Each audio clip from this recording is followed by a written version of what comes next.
Sejam bem-vindos a mais um Neuropapo no Central Multicast, uma fábrica de entretenimento, cultura e informação. E hoje nós temos uma presença sensacional, mas antes, o nosso patrocínio. Esse programa ele ocorre pelo patrocínio da 2NPO. Esses caras são pioneiros em liderança, negociação, gestão de equipes, em que eles usam inclusive equipamentos neurocientíficos para fazer medição de performance, para analisar estados emocionais, o ímpeto das pessoas, ou seja, 2NPO. Esses caras são sensacionais, manda um direct para eles, vai aparecer na tela aqui. Esses caras usam neurociência aplicada a negócios e a performance pessoal e profissional. 2NPO.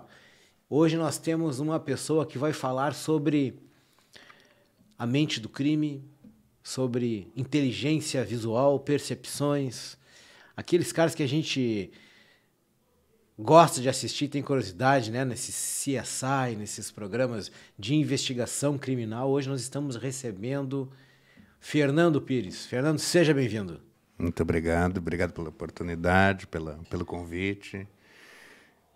E vamos lá, o que eu puder ajudar, o que eu puder esclarecer ou perturbar, o que eu puder falar, pode ter certeza, contem comigo. Eu acho que perturbação até pode ter um pouco, porque nós vamos falar sobre crime também hoje, né? E a mente do crime é algo que nos chama muita atenção, né? Por mais que a gente tente se afastar desse mundo, toda vez que acontece alguma coisa bárbara, né? A gente fica, mas como que alguém foi capaz de fazer isso? Além disso, o teu trabalho também, trabalha na Polícia Civil? Não, o órgão é o IGP. O IGP já é desvinculado da Polícia Civil há bastante tempo. Quando eu entrei, há 25 anos, já era. O que é IGP? IGP é Instituto Geral de Perícias. Ele compreende os departamentos que antigamente eram chamados institutos. Antigamente era chamado Polícia Técnico-Científica.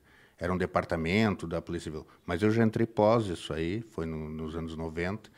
E o IGP foi criado em 97 e juntou os antigos institutos que são hoje o departamento de identificação, que é o que faz as carteiras de identidade. Quem tem carteira de identidade conhece um papiloscopista, ou o papiloscopista te conhece. Que é a tua formação também. Que é a minha formação. Também. Também. E o DML, o antigo IML, que é o Departamento Médico Legal, né? E o Departamento de Criminalística, que é onde eu trabalho. E hoje tem também o DPL, que é o Departamento de Perícias Laboratoriais. Porque com como é que vai dizer, o desenvolvimento das técnicas e o progresso, começaram antes se tinha só uma parte química ou toxicológica, hoje já tem a parte genética, se criou um departamento para isso. Mas o DC, que é onde eu trabalho, o Departamento de Criminalística, é o que faz exatamente a cena do crime. É o que o pessoal vê no CSI, vê em filmes de investigação, que trabalha em busca de vestígios de criminais, né? Dos mais diversos. Desde um furto, a polícia é que nos solicita. Então, se eles solicitarem para um arrombamento, é o DC que vai. Um acidente de trânsito, que houve uma morte, é o DC que vai. E tem sessões, por isso perícia, né, separadas, dentro das sessões, às vezes tem setores, inclusive, para ser o mais específico possível. Em todos esses casos, é tu que vai? Não. Eu sou papiloscopista, é uma espécie de perito em impressões digitais. Então, nossa responsabilidade ali, em geral, era em furtos, porque a identificação de alguém que entrou é mais, né, difícil, digamos assim, um arrombamento de um lugar ou de um veículo, né?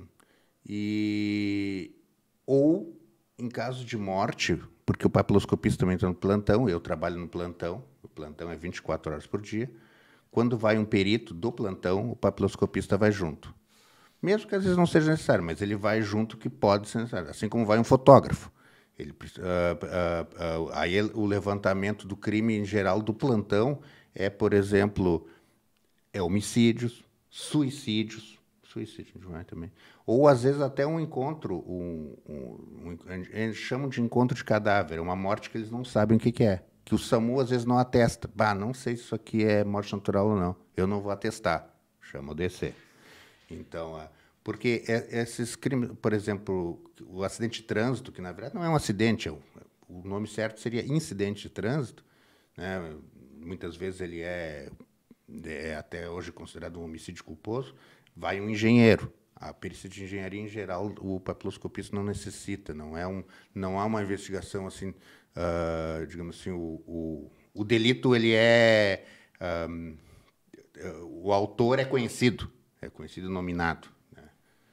Mas esses outros casos, como o homicídio, a gente vai porque pode-se achar algum vestígio, alguma coisa que ele tem deixado para trás, né? E, em geral, o criminoso deixa algo para trás, sabe? Nos filmes a gente nota muito, né, que talvez a nossa maior dificuldade, às vezes, é o isolamento, porque até chegar lá existe, às vezes, muita presença, às vezes, se é na rua, por exemplo, curiosos, familiares. Isso, às vezes, pode perturbar a cena do crime, né? Pode, como é que a gente diz, prejudicar a cena do crime, contaminar. Né? Isso acontece. Hoje, na sua chegada, o senhor já chegou aqui contando 2 histórias, né? 2 casos, né? Talvez nem seja tão bom de contar, porque são coisas, né, até coisas meio bárbaras assim que acontecem, né? Mas o seu dia a dia é assim. Tem dias que acontecem mais coisas. Tem dias na semana que são mais propícios a alguns tipos de crime? Olha, já foi. Quando eu entrei era muito, sabe, era bem marcado isso. Por exemplo, segundas-feiras entrava muito furto, porque entravam muitas coisas no fim de semana. Isso é outra coisa que a tecnologia trouxe, né? Hoje em dia, por exemplo, as empresas, tudo tem sistema de alarmes. Então, tocam o sistema de alarme, não sei o quê, pode ser um domingo ou um sábado, e que tentaram arrombar ou arrombaram, e aí é solicitado na hora. Mas há 20 anos atrás, 25 anos atrás, a gente só descobria isso na segunda-feira, quando o pessoal abria a loja, não tinha câmera. Hoje tem câmera na rua, né? Solicita a câmara do bairro, né? Mas na época tinha isso. Segunda-feira, e terça. Sexta-feira havia à noite, era uma noite complicada assim para delitos de vida, né? Outra coisa, o furto de veículos antes era muito mais comum. Hoje os carros são tudo eletrônicos, então o assalto aumentou muito. Muitos dizem que o furto de veículo diminuiu. Diminuiu porque o assalto ao veículo aumentou. Hoje o meliante ele precisa da chave, então não adianta que ele vai arrombar o carro. Pode ser, como a gente chama assim, o craqueiro, aquele cara que pode ver uma coisa ali, ele pode quebrar o vidro para pegar qualquer coisa que ele veja, por isso que a gente não deve deixar coisas à vista dentro do carro. Mas se o cara quer o carro, ele precisa da chave. Então ele chega em geral e aborda o cidadão, me dá a chave. Em geral, não querem outra coisa, né? Isso é muito informativo, hein, para quem está nos escutando. Então, para levar o carro continua acontecendo, que só migrou o tipo de delito. Migrou para o roubo, que a gente chama. O furto migrou para o roubo. O roubo é quando é gravemente. E aí tem coisas assim que, né, não quero misturar, né? Aí da mente do criminoso, né? Que isso aí é de uma outra área. Como eu trabalhei na SUSEP, também tem formação em psicologia, eu entendi assim, sabe? Muita gente, as mulheres, por exemplo, são muito assustadas com isso, mas sabe que o criminoso, em geral, não gosta de assaltar mulheres. Não gosta? Não gosta. Por quê? Porque as reações da mulher são imprevisíveis. Já diria Freud. Mas e eles conhecem isso empiricamente. O homem, ele sabe mais ou menos o que ele vai fazer. Assalto, não sei o quê, dá a chave, vira de costas, vai para o outro lado. Nós somos mais previsíveis para o assaltante. Para o assaltante. A mulher, ela já questiona. Não, como assim? Tá. Eu conheço várias, claro, e foram assaltados e começaram a falar alto, isso. Sabe? Às vezes, se o cara está alterado, ele pode acabar, inclusive, atirando, né? Mas o assaltante profissional mesmo, ele não quer essa, né? A coisa tem que ser rápida, né? A gente Outra coisa que a gente vê, né? Quem é, digamos assim, teve a casa arrombada, bah, chega às vezes, eu já fui em casa assim, com muita revirada, bah, eles ficaram meia hora, uma hora. Isso é muito difícil. Em geral, um arrombamento, não, a não ser que seja um lugar assim, não ficam mais de 5, 10 minutos. O tempo é muito importante. Isso é uma coisa que as pessoas que não trabalham não prestam muita atenção em filme. Filme americano aparece muitas vezes quando assalta um banco, o cara, tem um com tempo. Um minuto, tempo. Passa despercebido, mas um assalto a banco demorar mais de 3, 4 minutos... É um fracasso. É um fracasso. O sistema de alarme já vai. A não ser que tu queira pegar reféns, aí fica aquelas coisas de filme, como já se viu aqui no Brasil também. Ou agora, como tem esses que estão chamando novo cangaço, aí eles não se importam com isso. Mas um assalto assim, num lugar assim, que sabem que tem muita segurança, ele tem que ser muito rápido, né? E o roubo de carro também, porque ele depende de vias de saída. Então, vou pegar o carro, por onde é que eu vou? Isso aí, eles na verdade, pensam, não, tu vai pegar lá, tu tem que... Por isso que tem bairros, às vezes, também. Isso aí, mais a inteligência da polícia sabe. Tem bairros onde tem saídas próprias que é mais fácil deles assaltarem e pegar o carro e fugar, né? Onde tem mais saídas, fica mais fácil deles roubarem automóveis, então. Saídas desobstruídas, né? Uhum.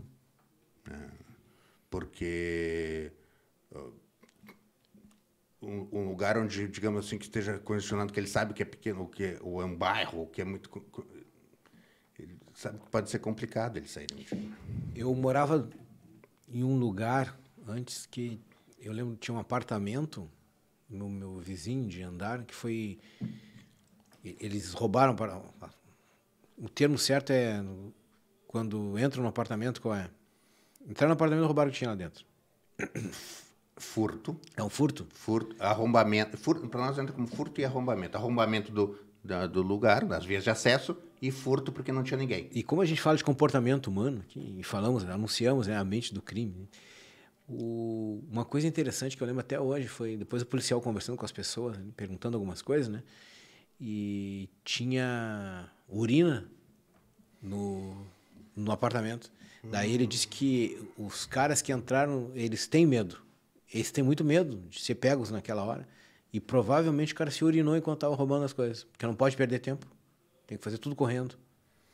Sim, eu vi uma vez um vídeo de um assalto não me lembro, não era daqui, não era do estado, mas o pessoal achou engraçado, mas foi interessante, que era 2 assaltantes, né, numa conveniência, era um lugar movimentado, em que um deles sofreu infarto e morreu, um assaltante. Poxa, a carga que estava. O cara está muito nervoso, então, por isso que quando se diz assim, tem uma coisa que eu aprendi também na SUSEP, se for assaltar, sair do carro, dá as costas para ele, ao contrário do que dá as costas. Dá a chave aqui, dá as costas para ele. Não vai de encontro a ele. Que ele pode se assustar, ou pode, inclusive, te impor. Não, entrar de novo no carro e te levar junto. Não, aqui. Não olha para ele, sai de costas. Levanta as mãos, precisa para sair caminhando? Não, só diz, olha, de preferência, assim, porque às vezes a gente está com cinto, né? Então, olha, eu tô com cinto de segurança, eu vou abrir o cinto de segurança. Porque se tu fizesse um movimento aqui para abrir o cinto de segurança... se o cara tá nervoso, pode preferir que tá armado. Claro que isso não...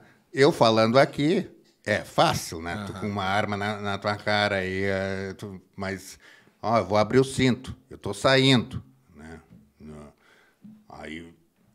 Se ele estiver compreendendo de entrar na tua, ele, como é que eu vou dizer, vai te ajudar até. Não, tá, faz logo. Né? Mas o movimento brusco sempre vai... Teve uma mulher, uma vez que foi... Famoso caso, acho que foi no governo passado, que ela foi buscar, acho que no Dom Bosco, um filho. O Dom Bosco é um colégio em Porto Alegre. E o meliante, o assaltante atirou nela. E não sabia muito porquê. Se não me engano, ela estava esperando da escola, e eu acho que soltou e foi sair, tirou o pé do freio e não tinha puxado o freio de mão, então o carro deu um solavanco, uma coisa assim, e aí o cara tirou nela. Então... Muita calma no momento desse.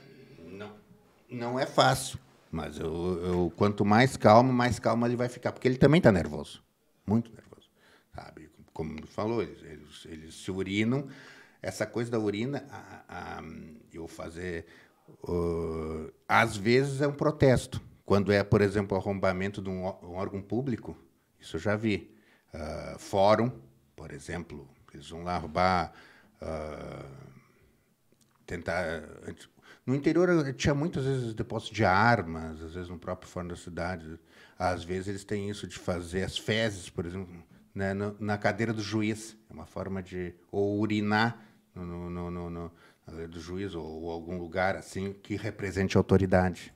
Né? Isso também. Essas coisas, para saber, só conversando contigo, porque isso não é publicado. Não se fala nisso. Não é, digamos assim, nem... Né, às vezes não é uma coisa muito intrínseca, né? Muito da subjetividade do criminoso, né? Não necessariamente não é uma tipificação, não vai eu acho que nem sei se isso entra como agravante no caso mesmo dele ser preso. E os outros dias para esse tipo de delito? Esses tipos de delito. Nós falamos em segunda-feira, geralmente acumula... Tá. Não, quando eu entrei... Na sexta são as baladas à noite. Tinha uma coisa que sexta-feira tinha até quadrilhas próprias, depois nem sei, que não vi mais falar dele, mas há 20 e poucos anos atrás era muito comum, na sexta-feira era dia de assalto a banco. Tinha muita gente que não ia a banco na sexta-feira por isso, porque era o dia que os bancos trocavam ou recolhiam dinheiro, ou passado, né? Carro forte. Teve uma época do Seco, o famoso assaltante de carro forte. Era, no geral, esses delitos eram feitos na sexta-feira, quando já era transferência. Como eu disse, hoje com a tecnologia, assim como o furto, assim como as filmagens, assim como a segurança, assim como... Eu até nem sei como é que... Eu acho que os valores acho que são muito mais... Acho que, não sei se não são até digitáveis, não sei como é que os bancos fazem hoje, mas eu sei que isso ficou bem mais... não se vê mais essa marcação de dias, assim, sabe? A única coisa que eu noto que isso, sim, é do psicológico mesmo, é do mental, é o suicídio. O suicídio ele é muito, assim, fim de semana, ou então dias nublados, dias que a gente chama melancólicos, né? O suicida é uma tendência, por isso, na época... o suicídio, os grandes picos do suicídio eram no alto inverno, junho, julho, principalmente julho, porque tem menos sol, as noites são mais longas, e para quem é psicólogo vai saber, o sol é um agente antidepressor, é muito bom pegar sol, inclusive é um tratamento natural que se faz, às vezes, em hospitais. Eu fiz estágio em um hospital, até um hospital perto aqui, o Hospital Geral, o Hospital Militar, eu fiz um dos estágios em clínica. E passear tirar o paciente do quarto, porque eles têm uma tendência a ficar isolado, a fechar, ficar fumando em lugar fechado, escuro. Então, o sol é bom para a depressão, né? Assim como o movimento, a música. E então, o inverno, alto inverno, é uma tendência de haver um suicídio maior. E outra data depressiva, não me matem, é o Natal. Natal é muito depressivo.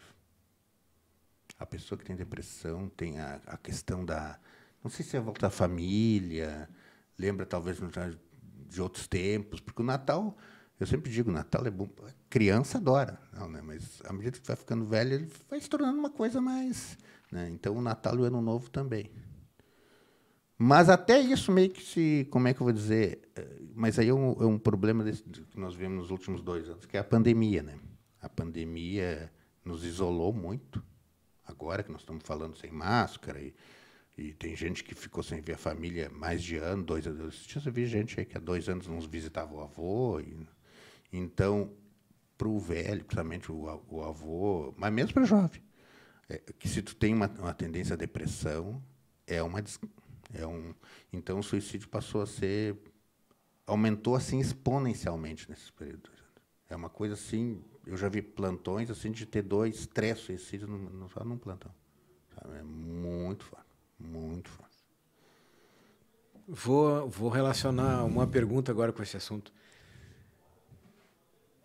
É possível ter um criminoso depressivo? Eles têm que ter muita atitude para enfrentar a polícia, enfrentar várias situações. Já aconteceu num criminoso depressivo? Eu acho que é algo meio difícil. Ou estou errado? Não sei, eu nunca pensei por esse aspecto. Não saberia dizer. Acho que sim, porque... Eu estou fazendo a pergunta para a pessoa certa, né? Sim. Trabalhou como psicólogo no sistema prisional. Sim, no CEP. Lá tinha um rapaz, era lá em Charqueadas, numa prisão lá, famoso, que tinha, aqui dessa área até, inclusive, que tinha matado os pais. Ele era estudante de medicina e era uma coisa assim que não se sabia, não foi considerado louco, tanto que não foi para o manicômio judiciário, ele estava, pelo menos na época, estava lá, e matou os pais. Mas eu não me lembro se concluíram por quê, se ele se sentia menos, porque ele tinha irmãos, e os pais tinham fotos, os outros irmãos eram casados, e ele tinha um traço de depressão, assim, Mas foi um crime dentro da família. Foi dentro da família. Mas o cara que é um assaltante, que tem que ir para a rua, é difícil ser depressivo. Tem que ter uma atitude explosiva. Pois é. Nunca pensei nisso. É que a gente sempre pensa a depressão como a depressão maior, a depressão profunda, né? Aquele caso assim que, olha, porque que na verdade deveria até tomar o medicamento, porque muitas vezes o suicida é um depressivo mal medicado, porque o cara às vezes não sabe dizer o que tem, só está triste, às vezes nem o médico às vezes sabe, olha, pode mandar começar a fazer um tratamento, mas ele não sabe da urgência, né? Às vezes o cara tem ideação suicida e não é entendido como assim, ou ele não... Mas eu já fui em muitos casos de suicídio que os familiares não, ele já falava em se matar, ou já tinha tentado se matar as 2 vezes, né? De homens e mulher. Mulher fala mais. Mulher acho que fala mais. Tem esses dados mais porque a mulher tem essa coisa mais de talvez até demonstrar, fazer né? Não sei. Seria mais fácil identificar nas mulheres, então, esse comportamento e tratar do que no homem? Assim, ó, a psicologia sempre tratou a mulher muito mais pela histeria, né? E a depressão era uma doença masculina. A depressão ter chegado na mulher, na literatura da psicologia, é recente. Alguns mais antigos têm dificuldade até mas ela não se sabe, talvez pela igualdade mesmo, pela mulher ter saído, pela mulher trabalhar igual que nem homem, fazer tudo que nem homem. Tem os problemas dos homens também, que é essa coisa da competitividade, que antes era uma coisa muito masculina, né? No universo masculino, né? Da pressão social, né? Então, porque tu vê que o suicida, ele... Olha, eu não quero, até porque não é minha área ali, né? Não tem, então, números, mas quando eu vou no local, volta e meia, eu pergunto para a família se está ali, ele era assim, era assado, ou ele está... 80%, pelo menos, ou eu fazia tratamento, ou tinha realmente depressão, mas não fazia tratamento, ou até estava...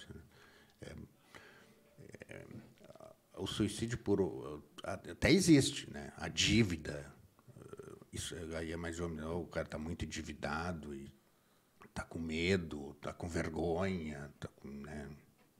Tem outros motivos de suicídio, mas... Fernando, entrou numa cena. Como é o teu olhar? Como é que se direciona o teu olhar? Eu li um livro, Inteligência Visual, sensacional. Ela é uma advogada e ela começa a trabalhar com artes. E começa a ver que nas artes a gente tem... A arte é algo feito para chamar a atenção aos nossos olhos. Pinturas. E a gente não enxerga nada nas artes. Daí começa a mostrar quadros, e tem vários testes lá que perguntam o que você enxerga aqui. Eu enxergo isso. A gente começa a fazer exercício. E depois, quando a pessoa começa a relatar o que tem naquele quadro, nossa, eu não enxerguei nem metade do que tinha aí, né? E ela começa a dar aula para o FBI, para a CIA e para as grandes polícias, né? Sim. E ela escreve sobre inteligência visual. Como é que a gente aguça a nossa percepção, nosso olhar, como é que a gente pode criar narrativas em cima daquilo que a gente vê, buscar os fatos sempre. Como é que é o teu olhar quando entra numa cena dessa? Bom, digamos assim, na cena que eu sou mais responsável, que é, digamos, um arrombamento de uma casa ou de um lugar. Se o lugar está bem preservado, eu olho, vejo onde são as vias de acesso, tá tudo bem. Aí eu vejo qual é o desalinho que a gente chama, o que está desarrumado. Dentro dessa desarrumação, dentro dessa coisa, eu fico pensando, né, tento parar, ficar olhando para o lugar e ver o que não só o que está fora do lugar, porque está fora do lugar não quer dizer muito. Ele pode abrir um roupeiro, tu vê as roupas tudo no chão, mas ele não mexe, ele pega e põe tudo para o chão para ver o que está ali. Mas é onde ele teria que manusear, onde ele realmente deveria tocar, porque como a minha área é impressões digitais, o que ele teria que... Então, uma vez eu colhi uma impressão digital interessante onde deram um roupeiro de mulher, se não me engano, dentro do quarto dela, e eu vi que os perfumes estavam desalinhados, estavam meio...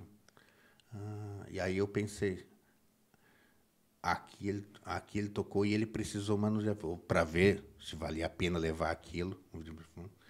Então, era uma coisa assim. E é ali que, às vezes, o assaltante, né, o criminoso, ele se passa. Porque tem certas coisas que eles fazem, que eles veem isso. Assim como eles veem TV, veem noticiário, muitas vezes eles usam luvas. Mas tem momentos que eles se perdem, ou até tiram a luva para fazer. Relaxam. Na hora que tu relaxar, e por isso que a gente estava falando antes da tensão do assalto, porque tu tem que estar sempre pensando no que tu não vai fazer errado, na mente do assaltante, é ali que ele pode deixar um vestígio. Mas por que motivos ele ia tirar a luva? Às vezes é porque claro, o cara seja um profissional, seja armado e faça um assalto, aí ele pede para fazer. Mas é porque certas coisas, às vezes, precisaria, por exemplo, uma caixa de joias. Ele talvez não consiga. Então, ele tira a luva para ver, para tentar abrir aquilo, ou para manusear, para ler um vidro, para ir no banheiro. Isso é um caso que eu aprendi logo que eu entrei num assalto em que a vítima era homossexual. E ele disse, como é que eu posso falar? Eu vou falar. Ele disse, olha, talvez tenha aqui, porque eu faço xixi sentado. Ele falou para mim. E aí, com isso, eu aprendi outras coisas. Assim, outras vezes, quando eu fui até acho que foi no interior, um agrônomo, que também era homossexual, e foi morto. O cara era homossexual, trouxe alguém aqui. Aí eu disse, não mexi em nada, deixa eu ir no banheiro. Fiquei pensando pela ladrilhos do banheiro, que o homem tem um costume, muito homem tem esse costume, quem já não fez, quando vai fazer xixi, botar a mão na parede. Isso o homossexual não faz. Então, às vezes, ali eu já colhi então, eu falei, olha, ou foi a ele, ou é alguém que estava com ele. A não ser que... E estava lá digital? Estava lá digital, tinha digital. Tem que... Por isso que às vezes eu falo, inclusive para o delegado, vocês não entraram aqui. Uhum. Porque se o cara não está acostumado, o próprio cara, às vezes, isso é um erro, às vezes é um erro do isolamento, o cara está isolando, eu vou no banheiro. sabe? Tu pode contaminar a cena do crime, né? O estudo do comportamento humano é a essência do teu negócio, né? Tem que conhecer muito, fazer alguns atos previsíveis. Será que a pessoa faz assim? Aquele Mind Hunter é muito legal. Chegou a assistir na Netflix? Que é quando eles começam a introduzir a psicologia nas investigações criminais, que daí eles começam a criar os perfiladores. São aqueles caras especialistas em comportamento humano que começam a perfilar em cima da forma como age um assassino em série. Eles vão perfilando aquela pessoa e, em função daquele perfil, eles começam em busca de um perfil psicológico capaz, né, propenso a fazer aquele tipo de coisa. Né? Daí eles começam a estudar psicologia, entra profundamente, e na época eles eram até desacreditados. Hoje o comportamento humano, essa previsibilidade em cima do ser humano, é o que mais orienta. É lógico, tem toda aquela coisa de balística aí, assim, a parte de física, que eu acho sensacional isso, né? Biologia. Tu também entra nisso, do tipo, alguém caiu para aquele lado, Não é minha a área. bala vem de outro. Não é minha área. Nós temos... Tu tá na cena assistindo isso acontecer. Mas, não, o perito que vai, né, porque eu vou auxiliar no perito no caso de uma morte, ele tem mais conhecimento disso, porque tanto que nós temos sessão de balística, tem sessão de... Então, tem peritos que gostam de saber muito, o trajeto. Tá, mas... o tiro entrou aqui, aí às vezes ele inclusive mexe no corpo para ver onde é a saída do tiro. Essa bala perfurou, onde é que é a saída? Bom, mas se entrou por aqui, então o atirador tem que estar em tal lugar. Né? Isso não é minha área, mas eu acompanho muito isso aí. Daí eles têm até como dizer, não, isso não aconteceu desse jeito aqui, foi mexido em alguma coisa. Ou o trajeto é tal, aí se for para a pistola, a gente colhe inclusive os estojos, as cápsulas, e aí vê o calibre é tal. Aí por isso também dá para saber mais ou menos a distância. Não se transfixou, senão não, esse tiro está no corpo aí, então bom, pode ser mais de longe a distância que vai. Né? Essa parte da técnica. Eu sempre digo, né? Quando eu estava nessa época, eu estudei muito criminologia, né? Mas a criminologia é muito mais subjetiva. A criminalística, que é a nossa, ela é mais exata. Ela é a ciência mais assim do que é. Temos uma divisão aí. Sim. Criminalística e criminologia. Criminologia é o estudo do crime, né? É isso que estamos falando. Da mente do criminoso. A gente, né? O tipo da pessoa. Eu, por exemplo, por ser da minha área de psicologia, eu me interesso assim, por suicídios, até perguntando com a família, eu posso ter ideia. Não, mas não, ele era depressivo, deixa eu ver os remédios que ele tomava. Então, eu gosto de entrar nessa parte, mas o perito, por exemplo, que não é dessa área, talvez não se interesse por isso, sabe? O interesse é, ele está na corda, que altura está, a marca no pescoço, se foi ele mesmo, ou se não foi porque pode ser um homicídio que se tentou parecer suicídio. É para isso que, na verdade... E acontece? Acontece suspeitas, às vezes é inconclusivo. Eles me dizem, olha, está meio estranho isso aqui. Às vezes, né, pode acontecer. E pode acontecer, um dos casos mais interessantes, desculpa, foi o contrário. Eu já presenciei pelo menos uma vez, que eu me lembro muito bem, era um suicídio que tentou se fazer parecer homicídio. Isso é uma coisa que... Para incriminar alguém? A pessoa morreu e ela queria incriminar alguém. Assim, não vou falar, mas é no interior, cidades assim mais, né, de orientação alemã, ali, italiana. E estava o corpo estava dentro de um carro, dentro do estacionamento. Inclusive, e aquilo começou a dar uma discussão, porque tinha mais de um delegado e eles não estavam concordando. Um já estava até, inclusive, parece que prendido ou solicitado prisão de um suspeito. E aí nós começamos a mexer.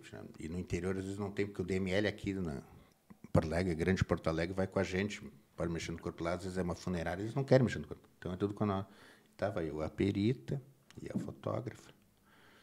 Te ajudo, vamos tirar o corpo do carro. Tiramos o corpo do carro. Aí a arma estava embaixo, né? Ó, a arma está aqui, ó.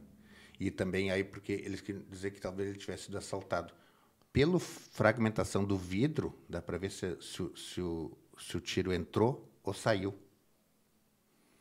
E na minha área, ele tinha um caderno do lado em branco. E eu falei, mas está faltando uma folha aqui. Dava para ver marcas, assim, eu passei com um pó, para ver, ó, tinha uma outra folha aqui. A família tinha tirado, ele tinha escrito a famosa carta de despedida que muitos suicidas fazem, né, que também é muito interessante. A família tirou ou escondeu? Ele deve ter ido lá ver, tiraram, porque em certas religiões, mais tradicionais, católica, inclusive antigamente era, e alguns protestantes, sim, luteranos, o suicida não pode ser enterrado em Campo Santo, no cemitério. Então, para a família era melhor fazer parecer um homicídio para os atos fúnebres, né, poderem ocorrer. E como vocês descobriram que a intenção da família era essa? Não, eu só disse o que era isso. Não disse... porque aí essa é a diferença. A criminalística, ela só diz, olha, tem algo errado, isso aqui não é assim, é assado. Depois eles vão ver. Aí é com a polícia ver o... E a justificativa pode estar na criminologia. Sim. Ou, no caso, na própria cultura. Sim, né? Aí que entra a coisa, simbologia, religião. Né? Entra... Poxa... Sabe...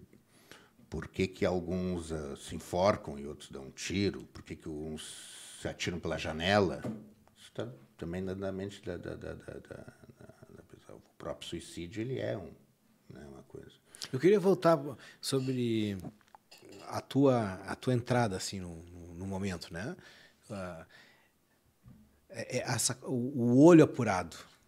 Né? Então, acabou de me dizer que dá uma olhada para ver se está tudo ok, onde a pessoa pode ter entrado.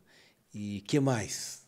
Falou dos perfumes, está virado. Então, eu acho até que deve ter uma interpretação do tipo, geralmente mulheres são mais...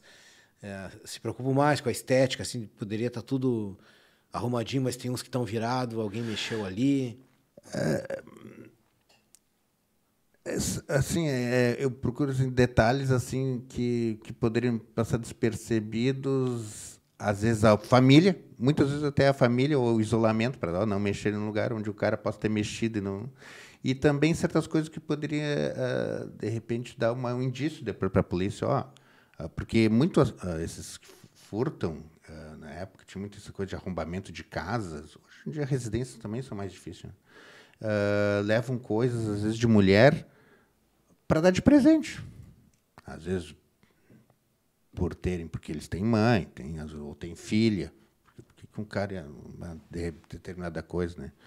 Ou, às vezes, em caso de uma moça, que o cara tinha roubado todas as peças íntimas dela. Ela ficou sem calcinha nenhuma. Mas aí é tara do cara. Tem isso também? Uhum. Tem. Né? Pode ser justamente, mas porque provavelmente ele não vai dar de presente uma roupa íntima usada, ou mesmo limpa, mas assim, casacos, tu vê isso muito, casaco de couro, casaco de pele, né, de mulher ou de homem, né, às vezes é pro cara. Né. Nós já tivemos algum serial killer na nossa região, Porto Alegre, grande região, ou até no estado que tu tenha participado de alguma busca? Não, eu não participei. Mas o departamento, com certeza, teve alguns casos, né? Alguns são históricos, né? Mas uns eu nem estava, outros não participei pessoalmente, assim. Porque hoje ele é mais... Isso é outra coisa. O DC, hoje, a parte de criminalística, ele está bem mais descentralizado. Quando eu entrei, a parte de criminalística era toda em Porto Alegre. Então, para tu ir em qualquer lugar onde tinha que viajar. O papiloscopista do interior, ele era ligado ao departamento de identificação, ele não podia fazer perícia. Ele só fazia identificação civil, só carteira de identidade. Ele não tinha competência, era questão de competência, era uma questão de jurisdição. E meu concurso, a minha turma, acho que foi a última que fui. Eu nunca, profissionalmente, fui dessa parte de identificação civil. Eu fui direto para o departamento de criminalística, assim, mas acho que eu fui o último, porque nos outros concursos o pessoal passou. Porque depois se criou tudo fácil, se criou os postos no interior, mas começou a se criar os postos do DC no interior. Hoje tem vários postos, Novo Hamburgo, Caxias, Passo Fundo. E eles se Santo deparam Ângelo. com crimes assim. Se deparam e eles têm papiloscopias próprias e fazem a própria a perícia. Mas na época a gente vivia na estrada por causa disso. Estão pedindo um papiloscopista lá nas missões, lá em Palmeiras Missões. A gente ficava. Mas assim, lembra de algum caso que houve uma busca e cooperação entre várias polícias? Mas só os casos conhecidos, porque eu não. Mas os casos conhecidos, assim, teve o maluco do parque, que foi preso aqui no Rio Grande do Sul, que era um cara que pedia para as moças para tirar fotografia delas. Aquele de São Paulo? Mas ele foi preso. Foi preso aqui? Foi preso no Uruguaiana. Esse é famoso. Eu acho que foi. Eu me lembro de alguns casos que foi mas porque tem um. Eu não sabia disso. Foi praticamente para a fronteira, então, fugindo. Sim. Não, acontece muito. Inclusive o departamento de identificação, eu sei assim por relatos às vezes deles assim, eles têm um trabalho muito importante porque essa parte da fronteira muitas vezes tem criminosos internacionais, terroristas já foram pegos, às vezes tem inclusive não sei se ligados ao Estado Islâmico, algum grupo islâmico, estavam tentando fazer uma carteira de identidade, por exemplo, e eles conseguem às vezes. Isso às vezes não sai nem na imprensa, porque é uma coisa que meio que fica interna, mas existe terrorismo, existe rotas de terrorismo, né? Mas no Brasil, sabe? E aqui Foz do Iguaçu nem se fala. Né? Mas o Rio Grande do Sul ele tem uma fronteira muito forte. Se for ali no Chuí, Rivera, isso ali, e tem uma... Chuí, eu sei que tem uma ascendência árabe muito forte. Então, é uma forma deles meio que, às vezes me lembro de terroristas islâmicos, às vezes, passarem ou até meio que se esconderem ali. Recentemente, acho que eu li alguma coisa, ouvi alguma coisa, que alguém tinha sido preso, ou na passagem, não sei se lá do Uruguai. Assim. Hoje, os equipamentos, qual é a segurança que as pessoas têm em equipamentos eletrônicos? Celular. Isso realmente é a pior área para me perguntar. Eu vi o meu celular, ele é quase... Não, eu uso WhatsApp, uso muito poucas redes, por exemplo. Eu nem Instagram tenho, não. Mas eu só sei o que as pessoas veem, porque eu acho que é fácil, digamos, um hacker, eu acho que hackeia... Tem hacker que entra em computador. O que está na rede, o que está na internet, ele pode ser rastreado e hackeado. Isso é o que eu sei, sabe? Aliás, o departamento de criminalística hoje tem uma seção de informática. Esses aí poderiam falar muito sobre isso. Essa parte eles fazem perícia, inclusive, no IPEDO. E buscam tudo. Sim. É uma forma... Vários desses casos que acontecendo aí, né? A gente viu esse. Tá? Mas tem que ter o telefone da pessoa na mão ou eles conseguem invadir a polícia consegue, apesar que tem que ter uma ordem, né? Do juiz. Não, essa parte realmente eu entendo muito pouco. A perícia, eu sei que se tem, mesmo apagado, eu acho que hoje, se a polícia recolhe, pode mandar para a perícia, eu acho que tem como rastrear se for usado para determinadas coisas. Ô, Fernando, o teu preparo para entrar num lugar onde ocorreu um crime, tem um corpo ali.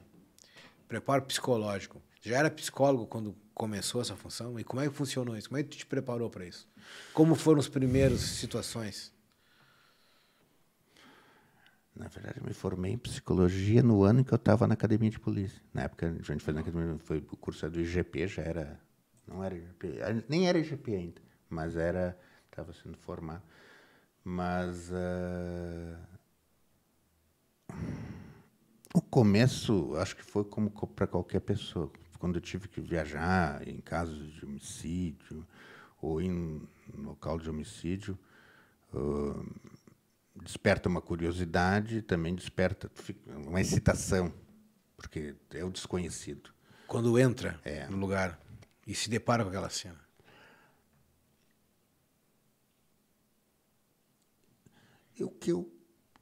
Para mim foi assim, eu comecei assim, o se acostumar tem a ver também com bloquear certas coisas.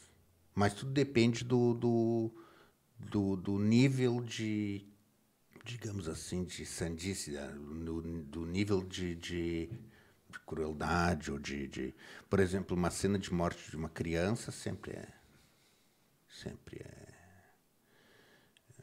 Eu tive naquele local eu perguntou de um caso famoso, de uma mulher que matou o marido. Eles eram, acho que foi em Novo Hamburgo, na região de Novo Hamburgo. Na época nós atendíamos, não havia o posto de Novo Hamburgo, falava no começo.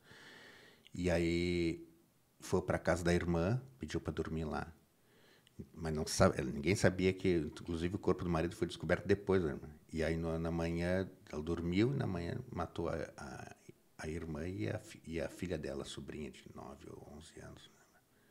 Foi um lugar assim, Ela matou o marido. E ligou para a irmã porque queria dormir, porque tinha brigado, uma coisa assim. Não lembro como é que ela falou. Pediu para dormir na casa dela.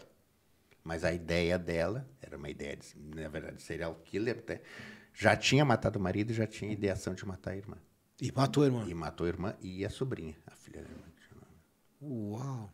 E não se suicidou. Não, eu acho que ela tentou, mas acho que pegaram, prenderam. Eles eram um casal que tinha...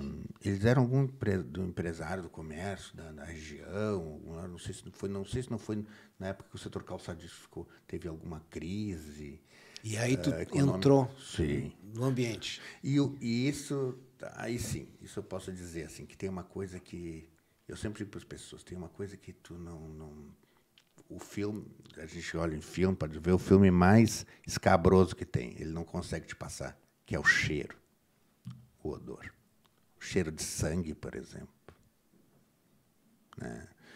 O cheiro do corpo, o cheiro do sangue fresco. Tem gente, por exemplo, que deixa de comer carne, por exemplo, não pode, ou não come carne mal passada depois do novo. E depois do tempo, ou tem gente que... Eu, para mim, não me importo com isso, mas tem gente que tem. Ou o cheiro da carne podre, porque às vezes a gente vai e o corpo está dias, está em estado de putrefação. Aí é um troço também, como qualquer... Como um animal, onde a gente sente às vezes por aí, ou no lixo, um cachorro, né, morto há dias, né? O cheiro, ele é uma coisa que não tem como descrever. Não tem como... Porque o olfato também é um sentido que a gente tem, cada um tem o seu. Né? E mais apurado ou menos apurado.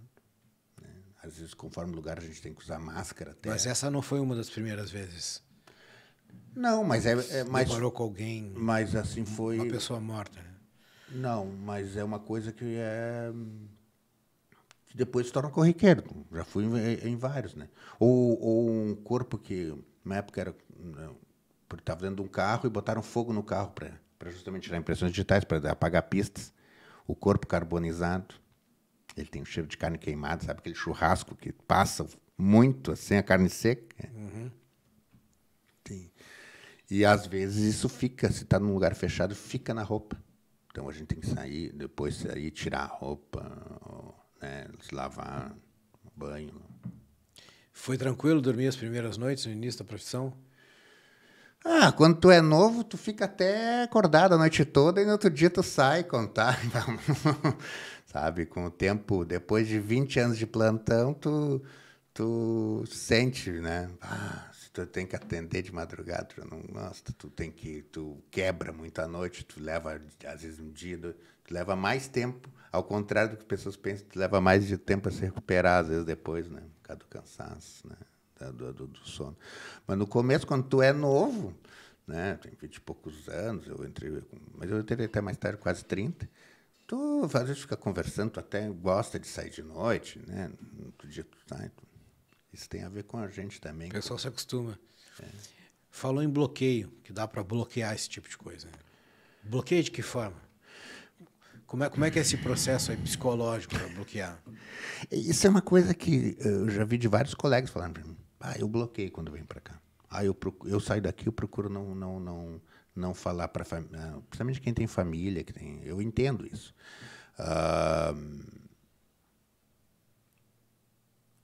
É olhar, por exemplo, aquilo como um bancário conta dinheiro no cofre e ele não vê aquilo como dinheiro. Ele vê como um material de trabalho. Aquilo não é dinheiro para ele.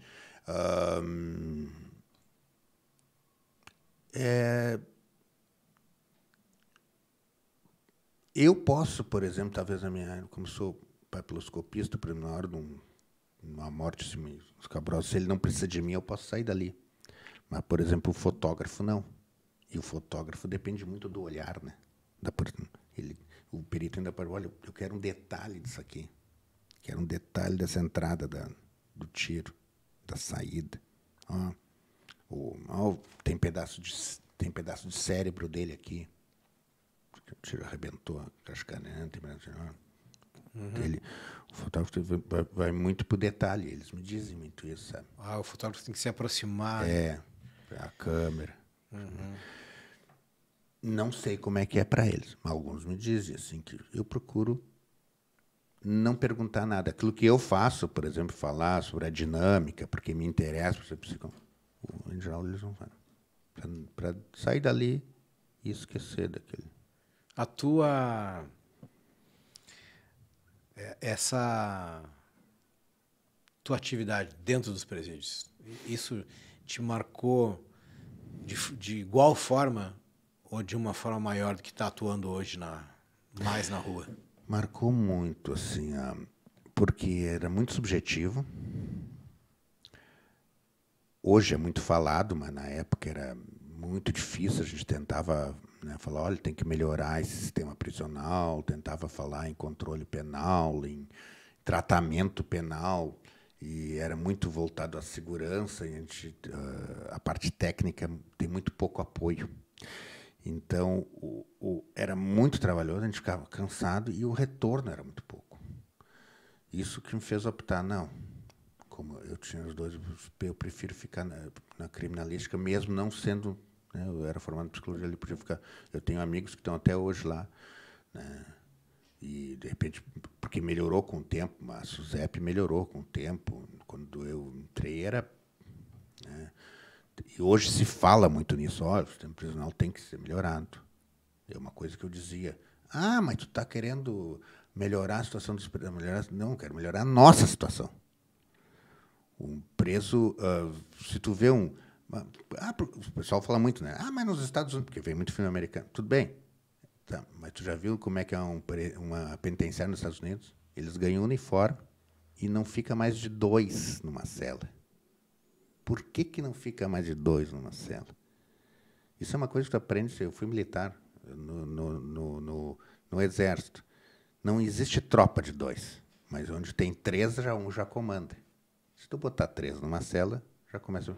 mas hoje em dia com 2 beliches fazem 4. Pô, então tu já formou uma quadrilha. Eles vão todo dia ficar ali.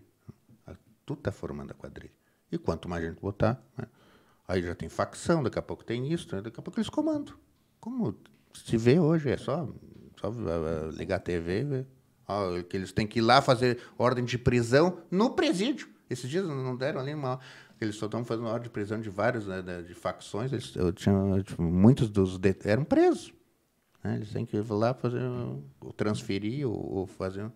Porque a penitenciária ela se tornou muitas. O Presídio Central eu trabalhei no Presídio Central, era um depósito de preso. Aí eles mesmos se triam, eles mesmos se juntam e eles mesmos formam os... Aí tentaram endurecer.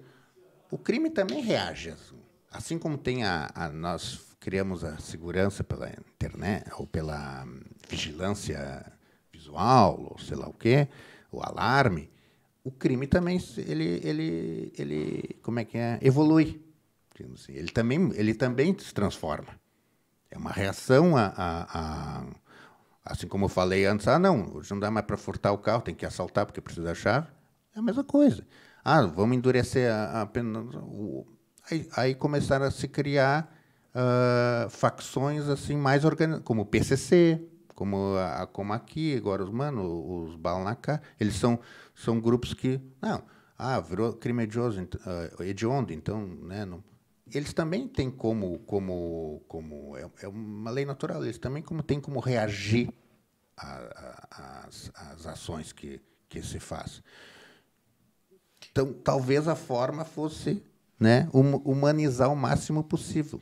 Quanto mais tu humanizar, mais tu vai transformar, ou vai fazer aquele criminoso também se ver como um ser humano. Se ele não se vê um ser humano, por que ele vai ver o outro como ser humano? Então, no presídio, Fernando, tu recebia presos. Mas que presos?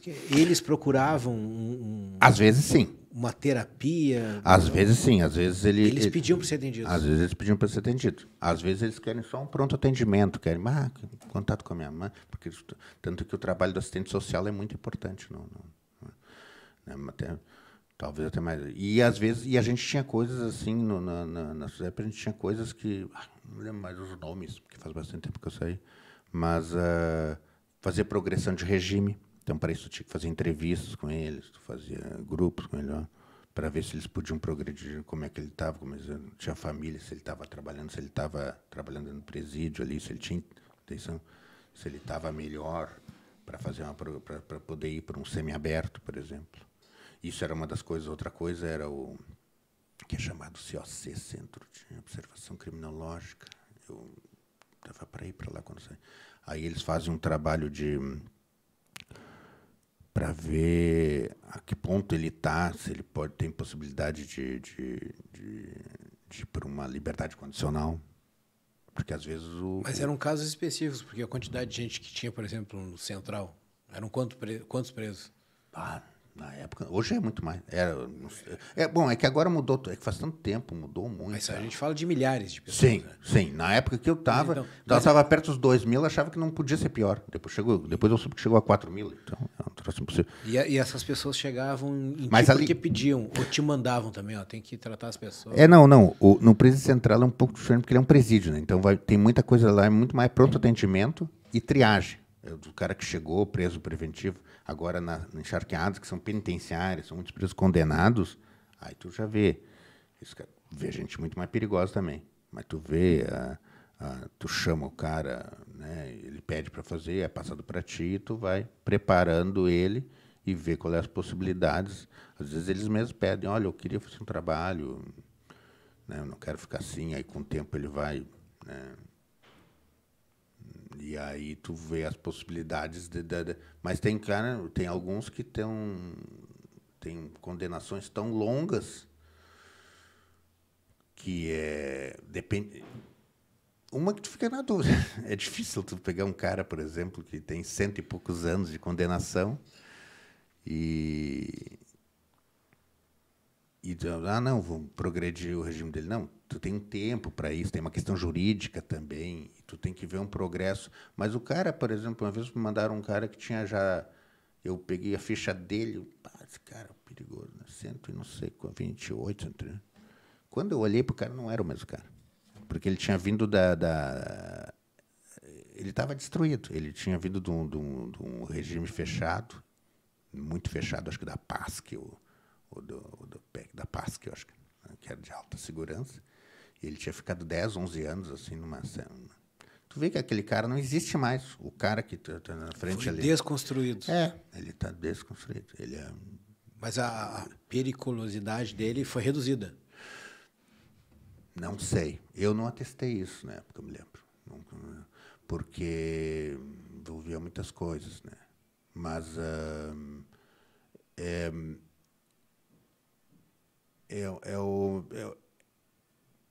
é um caso que teria que se... Ali passaram ele também para uma outra penitenciária para ver, mas é um caso que provavelmente ia demorar bastante. Só que na legislação brasileira parece que é 30 anos só que o cara pode ficar preso. É o máximo. Então, às vezes, o cara que fica 30 anos no regime fechado, às vezes é complicado, tu tem que tomar decisões muito difíceis das pessoas, sabe? Tu tem que dizer assim, olha, tem uma hora que tu tem que... Se o cara, que eu vi isso, o cara ficar 30 anos no regime fechado, e regime fechado é fechado, não é como semiaberto, que tu vê a rua, tu vai não sei o quê, de repente tu consegue um trabalho, tu fica vem a ordem de soltura, eu me lembro do chefe da segurança, veio a ordem de soltura do juiz de tardezinha de noite, o cara não pode ficar aqui. E o cara não sabia, e lá em Charqueadas, o cara não sabia nem para que lado ficava Porto Alegre mais. Aí, como é que vamos soltar? Mas ele não pode ficar na cadeia. Aí ele não podia mais dormir lá, porque tinha uma ordem do juiz. Aí botava ele no sofá, né? Amanhã de manhã a gente indicava, chamavam um assistente social, às vezes não tem mais família. Né? Alguns até pedem para ficar. Deixa eu ficar aí. Pedem para ficar no presídio. Quem vê lembra que eu lhe perguntei sobre... Eu citar o filme aquele, para quem quiser ver, parece aquele O Sonho de Liberdade. O filme mostra bem isso. O velho que não queria mais sair da cadeia porque não conhecia mais o mundo lá fora. O Morgan Freeman faz o caso do que ele sempre era negado a liberdade condicional, e ele fala uma vez, não, eu queria conversar com aquele que fez aquela besteira, mas ele fala bem isso. Aquele rapaz, aquele que fez aquele dele, não existe mais. Só existe isso aqui que tu está vendo. Está desconstruído. Desculpa te interromper. Lembra que eu lhe perguntei se... Por isso que eu lhe perguntei, né? Porque como já... O seu trabalho também foi ser psicólogo dentro do regime penitenciário, né? E se havia... É uma curiosidade que eu tenho, né? Geralmente, quando a gente acompanha esses casos assim de eu posso lhe dizer assim, não é geralmente, algumas vezes aparece algumas pessoas que se arrependem, se deprimem, porque estão lá, né, presas, mas fizeram alguma atrocidade aí fora, né? Não que todos tenham feito. Aí lhe perguntei se há depressão no meio do crime. Né? Eu lembro um caso, que não pode terminar mais aqui. Porque eu gostaria de entender assim, qual é que é o tipo de acometimento psicológico mais frequente nas pessoas que tu atendia no presídio. Eu atendi um senhor uma vez, que ele tinha um emprego, acho que até na URGS, até ele era tesoureiro. Ele era um cara assim, ele já estava velho. E tinha matado a esposa. Num ataque de ciúme, eu não sei se era verdade. Bom, mas ele tinha... E aí ele mostrou... Ela me cortou, ele tinha uma cicatriz na mão, que ela cortou, ou se defendeu, provavelmente, dele, que ele era ciumento, aquelas coisas. E aí a gente estava tentando fazer uma progressão de regime para ele, assim, e eu falei, pessoal, olha, nós até podemos progredir de regime, mas ele não sente a culpa. E não é nem por uma questão de ser um psicopata. Ele tá numa tristeza, ainda indo para uma depressão, assim. E ele falou uma vez para mim assim, mas eu perguntei para ele, mas o senhor tinha certeza disso aí? A mulher estava ali. Teve alguma prova, né, tu o pegou? E aí ele parou. Né? Não. Mas se era verdade, eu não merecia isso. Ele disse. E começou a chorar. Porque ele era daqueles caras muito reto, muito... Era um senhor, assim, você olhava para ele assim. Essa experiência é gritante que ela lhe marcou. Eu vejo nos seus olhos. Sim. Aconteceu algumas vezes de se identificar com a pessoa que era tratada lá e ter vontade daquela pessoa se livrar de uma vez, de sair de lá de uma vez. Lhe acontecia isso, de sair com pena da pessoa? Às vezes sim. Porque às vezes é gente muito simplória. É gente muito... Eu me lembro no Central de pegar, às vezes o cara, eles foram me pegar lá, eu estava no interior, não sei o quê, o cara veio, era um inverno, o cara estava de bermuda. Tá, mas por que tu veio assim? Que eles estavam com pressa. Putz. Sabe, tem coisas às vezes assim, sabe, que chega o ordem, era a forma com que tratam, de acordo com a classe social também é diferente. E a gente tem que ter um certo cuidado, né, porque eles têm muito também Nesse ponto, um dos piores é aquilo que a gente chama de um 7-1, o cara que é o estelionatário. Isso é uma coisa que não... No DC tem uma parte de documentoscopia, né? O cara é o falsificador, o cara que é estelionatário, ele tem uma lábia que é fácil tu entrar nele. Daqui a pouco tu tá convidando ele para tomar um café, sabe? Na época, não sei, o cara tá algemado na tua frente. Não sei o quê. Ele tinha conseguido, o pai dele, acho que era juiz, uma coisa assim, e ele conseguiu falsificar, esconder o óbito e recebia por o pai. E com isso ele foi preso construindo, acho que uma casa numa praia em Santa Catarina. Um salário de juiz? E ele pegou pouco, acho que pegou, não sei, 1 ano e meio, uma coisa assim, 2. Ele falou, isso é uma coisa que eu vou ter que pagar, é um preço que eu tenho que pagar por isso aí. Eu não teria conseguido as minhas coisas se eu não tivesse feito isso. E aí ele vai contando assim, daqui a pouco tu vai entrando na dele, sabe? Tu tem que cuidar um pouco. Ele tem uma lábia, ele é um sedutor, assim. Aquilo que na psicologia a gente chama, assim, o sedutor, assim. Em clínicas tem, assim. O cara, não sei o quê, eu preciso disso. E eles têm uma satisfação enorme quando eles veem que estão conseguindo progredir em cima, né, sim. Dessa afeição que eles vão criando, né, esse ambiente. Assim como tu vê, principalmente no Central, até porque tem muito preventivo ali, algumas coisas que... Mas tu não pode dizer, olha, tu vê que tem injustiça também, casos do cara...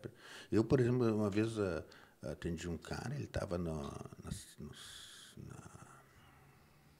eram alas na época, hoje acho que não é mais assim, não sei. Tinha ala dos crimes sexuais, né? Que eram estupradores e abuso e não sei o quê. E 213, 214, estupro, tentado de violência pudor, não sei o quê. E eu vi aquele cara assim, muito... Era um tipo colono, assim, muito das grotas, sabe? E aí dava para ver que no papo, na conversa dele, que ele era um daqueles, provavelmente muito rígido. E aí eu fui, e aí ele falou, não, a minha filha me acusou como se eu quisesse ela para mim. E aí, mas ela vem se visitar, não, ela vem, chora, desculpa, só que ela não pode voltar atrás, senão ela pode ser acusada. Aí eu falei depois com o judiciário, não, se ela voltar atrás, ela pode ser acusada agora de falso testemunho, injúria, não sei o quê. E eles são muito simples. Ela queria um namorado, e ela e o namorado meio que combinaram, dizendo que o pai estava pegando ela, ou queria. Né? E como ele era... E tinha que manter a mentira.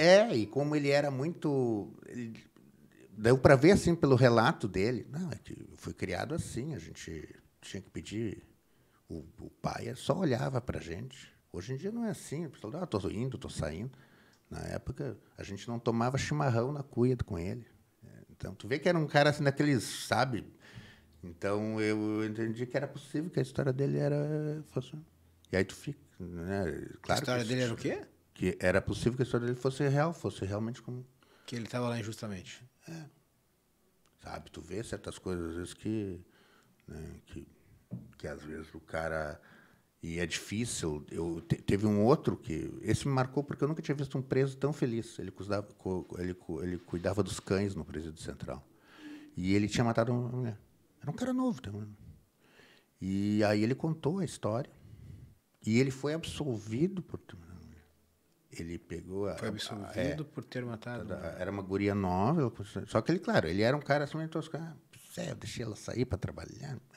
Mas ele, segundo a história, ela tinha um caso com o cunhado, sei lá com quem lá, dela, e drogaram ele. E ele acordou e pegou ela fazendo o ato em casa. E aí o cara fugiu, não sei o quê, e aí ela se botou nele e parece que ele teria esganado ela. E a família dela foi para cima dele, mas ele foi absolvido por isso. No caso dele, no processo dele, parece que ele foi absolvido por isso, e aí a família, segundo ele, não é que perseguia, mas a irmã dela disse que ele tentou estuprar ela, uma coisa assim. E ao longo desse tempo, né, nesses contatos, deve ter acontecido daqueles caras que dizem, não adianta, eu vou sair daqui, eu vou ser pior, eu sou bandido mesmo. Sim, mas principalmente assim, o cara, às vezes, mais que é o estuprador, por exemplo. Eu já vi um estuprador que era conhecido, até tinha um nome assim. E ele dizia que ele não queria sair porque se soltasse ele voltaria. Ele, não, né, ele sabia que era Alguns doente. não tem jeito mesmo.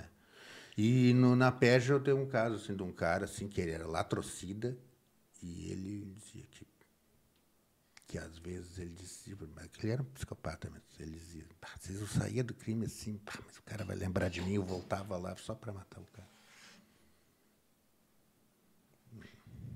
Incrível, hein? Hoje esse Neuropapo ele está completamente diferente de todos os outros. Tem que ter perseverança, inclusive, para estar acompanhando a gente, que hoje está muito diferente mesmo. Mas nós estamos chegando no final do programa e eu gostaria, já lhe agradecendo por sua presença, Fernando, de uma dica sua rápida, assim, para me interessei muito por esse bloqueio. As pessoas que têm que fazer alguma atividade em que se exija muito, né? Da gente que, nem que seja essas tão perturbadoras que acontecem no mundo do crime, na sua área de atuação, mas para aquelas pessoas que têm que enfrentar situações e que são difíceis. Qual é a jogada para um psicólogo como tu és, né? Para criar esse bloqueio e enfrentar algumas outras situações? Bem rapidinho, assim, para a gente poder terminar o programa. Olha, buscar terapia ou buscar uma prática terapêutica. Ou uma terapia individual, ou uma prática terapêutica como a gente diz, de descarrego. Pode ser uma academia. Eu fiz biodança de muito tempo. Agora, com a pandemia, a gente ficou muito isolado e isso, como eu mesmo comentei aqui, aumentou muito o suicídio, porque aumentou muito o isolamento, aumentou muito a depressão. É voltar a ter contato. Nós somos seres assim sociáveis, nós necessitamos de gente. Então, a dança, a academia de algum tipo, pode ser de musculação, artes marciais, coisas que elevem, que liguem o espírito ao corpo. Seria uma dica assim que... E as conexões com outras pessoas. Com certeza. Muito bom. Fernando, muito obrigado. Vamos terminando este programa aqui, lembrando que este programa está acontecendo pela 2NPO, Neurociência aplicada a negócios, liderança, gestão, vendas e tudo que tem a ver com a performance do ser humano, porque essa empresa aumenta o capital financeiro da empresa a partir do capital humano da empresa. E mais um Central Multicast está acabando neste momento com este programa extremamente diferenciado. A gente falou de crime, falamos de assuntos que eles não fazem parte muitas vezes do nosso dia a dia, né? Mas eles acontecem aí e a gente tem que estar precavido e também entender outras mentes que não são as mentes da rotina. Muito obrigado, Fernando. Eu acho que nós vamos ter que ter um outro programa, inclusive. Vamos ver como é que vai ser a repercussão. Essa parte que tu estudou também sobre tatuagens, a gente não conseguiu nem falar sobre isso, porque o assunto é extremamente imenso. Símbolos, né? Então, muito obrigado e ficamos por aqui. Fernando, até a próxima. Foi, terminamos. E aí, Fernando, como é que se sentiu?